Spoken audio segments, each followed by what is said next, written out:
दोस्तों, आज की वीडियो आपके लिए बहुत इम्पोर्टेंट है। अगर आप भी चौखट की धार बनाना चाहते हैं, धार को चमकाना चाहते हैं और अपने प्लास्टर में भी चमक लाना चाहते हैं तो ये वीडियो आपके लिए बहुत इम्पोर्टेंट होने वाली है। इस वीडियो में हम आज आपको चौखट की धार बनाना बता रहे हैं। धार बनाने के लिए सबसे पहले आपको इस प्रकार से सीमेंट लगा लेना है। ये सूखा सीमेंट है जो बोरी में आता है, इसको लगा लेंगे इस प्रकार से अच्छे से। इसके बाद दोस्तों लेनी है आपको प्लास्टर वाली फंटी। इसको आप इस प्रकार से लगा लेंगे। फंटी को अच्छे से सेट करने के बाद हम इस प्रकार से इस पे मसाला लगाएंगे दीवार पर। धीरे धीरे आपको मसाला लगा लेना है और आपको यह भी ध्यान रखना है कि आपकी कोर ज़्यादा गीली ना हो। अगर आपकी कोर ज़्यादा गीली है तो आप उस पर थोड़ा टाइट मसाला लगाएंगे और अगर आपकी कोर ज़्यादा सूखी सी है तो उस पर हम गीला मसाला लगाएंगे। ये दो बातें आपको अच्छे से ध्यान रखनी है और पूरी कोर पर आप इसी प्रकार से धीरे धीरे मसाला लगा लेंगे।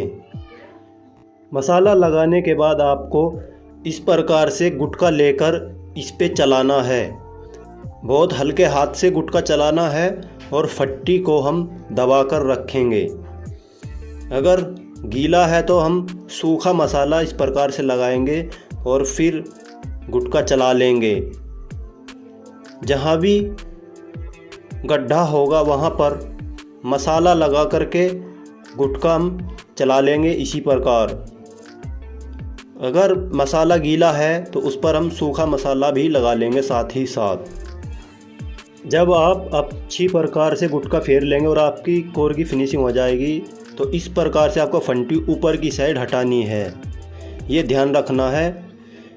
और इसके बाद अगर आपकी कोर ज़्यादा तर है तो उसमें हम सूखा इस प्रकार से मसाला लगाएंगे।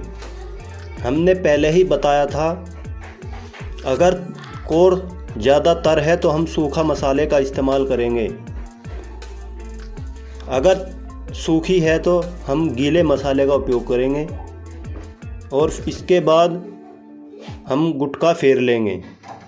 गुटका चलाते समय आपको ये ज़रूर ध्यान रखना है जो हमारी ये वाली कोर होती है उस पे हमें गुटका नीचे से ऊपर की साइड चलाना है, जिस प्रकार से हम वीडियो में चला रहे हैं। नीचे से ऊपर की साइड चलाना है और इसके बाद इस प्रकार नीचे भी चला लेना है जिससे कि हमारा मसाला कट जाए और ऐसे ऊपर की साइड चलाना है। हमेशा ध्यान रखें गुटका आपको नीचे से ऊपर की साइड ही चलाना है इस प्रकार, और ये कार्य बहुत धीरे धीरे करना है।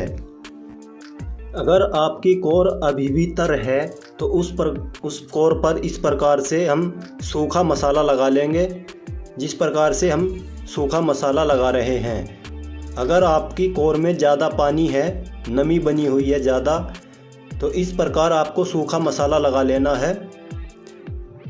और इसके बाद आपको फंटी लेकर हल्के से ऐसे ऊपर की साइड उसको हटा लेना है। इसके बाद आपको इस प्रकार से गुटका चला लेना है। बस ध्यान ये रखना है कि कोर पे नीचे से ऊपर की ओर ही आपको गुटका चलाना है।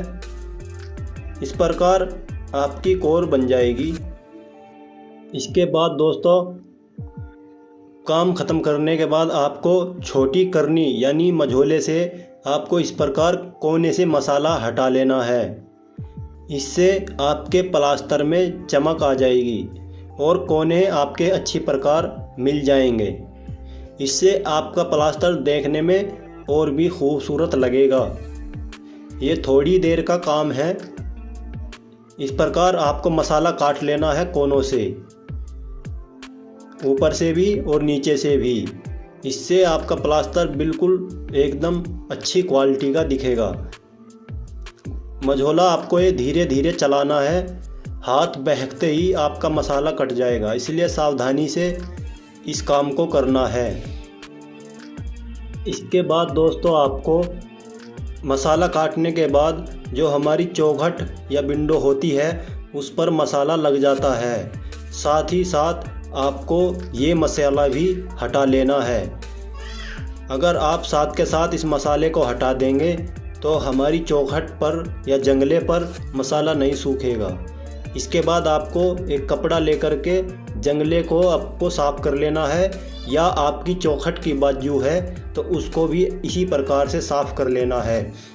जितनी साफ़ सफाई आप काम करते समय रखेंगे, लोग आपके काम की सराहना उतनी ही ज़्यादा करेंगे। आप देख सकते हैं मसाला साफ़ होते ही हमारी चौखट अच्छे से दिखने लगी है और हमारा प्लास्टर में भी एक अलग ही चमक अब दिखने लगी है। सफाई का बहुत ज़्यादा ध्यान रखें।